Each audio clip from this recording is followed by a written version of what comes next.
Dwarka express way हुआ late. अब मार्च तक पूरा होने की उम्मीद। 18 किलोमीटर लंबे हिस्से की डेडलाइन हुई मिस गया है, पर 20 लाख क्यूबिक मीटर कंक्रीट के इस्तेमाल होने का अनुमान है। पूरा हो चुका है। स्पैन डालने सहित कई जटिल काम चल रहे हैं। पूरा एक्सप्रेस वे एलिवेटेड बन नई दिल्ली द्वारका एक्सप्रेस वे के हरियाणा वाले रहा है, इसलिए इसमें थोड़ी देरी हो रही है। हिस्से में देरी होगी।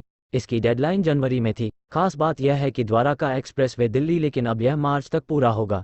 कई स्पैन और हरियाणा के लोगों को दिल्ली जयपुर हाईवे डालने और बेहद जटिल काम होने के कारण इससे भी कनेक्ट करेगा। इस पूरे हाईवे पर 9000 प्रोजेक्ट में देरी हो रही है। नेशनल हाईवे अथॉरिटी करोड़ रुपये का खर्च आएगा।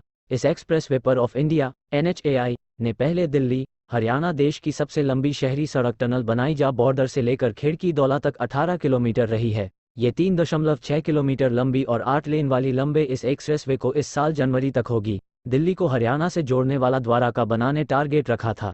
एक्सप्रेस वे का बाकी 10 एक्सप्रेस वे कई मायनों में बेहद खास होगा। सबसे किलोमीटर हिस्सा दिल्ली में है। यह हिस्सा NH8। खास बात तो यह है कि एफिल टावर में जितना के पास शिव मूर्ति से लेकर हरियाणा बॉर्डर तक है, स्टील लगा है, उससे 30 गुना ज़्यादा स्टील। इसे इस साल 15 अगस्त तक शुरू करने का टारगेट एक्सप्रेस वे के निर्माण में लगा है। इसके निर्माण रखा था, लेकिन इसके में लेट होने की आशंका में कुल 2 लाख मीट्रिक टन स्टील का इस्तेमाल है। प्रोजेक्ट से जुड़े NHAI के अधिकारियों के हो रहा है। यह एक्सप्रेस वे दुबई के बुर्ज खलीफा मुताबिक हरियाणा वाले हिस्से का 85% काम को कंक्रीट के इस्तेमाल में पीछे छोड़ता है। माना जा रहा है कि इस एक्सप्रेस वे के निर्माण पर 20 लाख क्यूबिक मीटर कंक्रीट के इस्तेमाल होने का अनुमान है। क्या है प्रोजेक्ट? दिल्ली से हरियाणा के खिड़की दौला तक 28 किलोमीटर लंबा द्वारका एक्सप्रेस वे का निर्माण किया जा रहा है। इस एक्सप्रेस वे का 18 किलोमीटर का हिस्सा हरियाणा में है और बाकी 10 किलोमीटर दिल्ली में। दिल्ली में इस हाईवे की शुरुआत NH8 के पास शिव मूर्ति के पास से होगी, जो द्वारका के सेक्टर -21 होते हुए गुड़गांव के सेक्टर 88, 84, 83 और 99-103 होते हुए खिड़की दौला टोल प्लाजा तक जाएगा।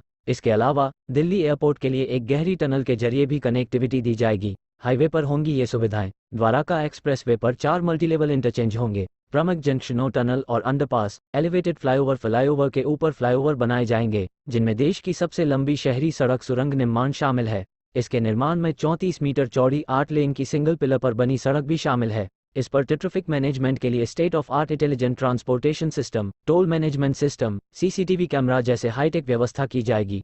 इस पूरे एक्सप्रेस वे पर 12,000 लगाए गए हैं। काफ़ी पेड़ों को ट्रांसप्लांट भी किया। कम पर का पेड़। हाईवे पर होंगी ये सुविधाएं। द्वारका एक्सप्रेस वे पर 4 मल्टीलेवल इंटरचेंज होंगे। प्रमुख जंक्शनों पर टनल और अंडरपास, एलिवेटेड फ्लाईओवर और फ्लाईओवर के ऊपर फ्लाईओवर बनाए जाएंगे, जिनमें देश की सबसे लंबी शहरी सड़क सुरंग का निर्माण शामिल है। इसके निर्माण में 34 मीटर चौड़ी 8 लेन की सिंगल पिलर पर बनी सड़क भी शामिल है। इस पर ट्रैफिक मैनेजमेंट के लिए state of art intelligent transportation system, toll management system, CCTV camera जैसे हाईटेक व्यवस्था की जाएगी। इस पूरे एक्सप्रेस वे पर 12,000 पेड़ लगाए गए हैं। काफ़ी पेड़ों को ट्रांसप्लांट भी किया गया है। पर 20 लाख क्यूबिक मीटर कंक्रीट के इस्तेमाल होने का अनुमान है।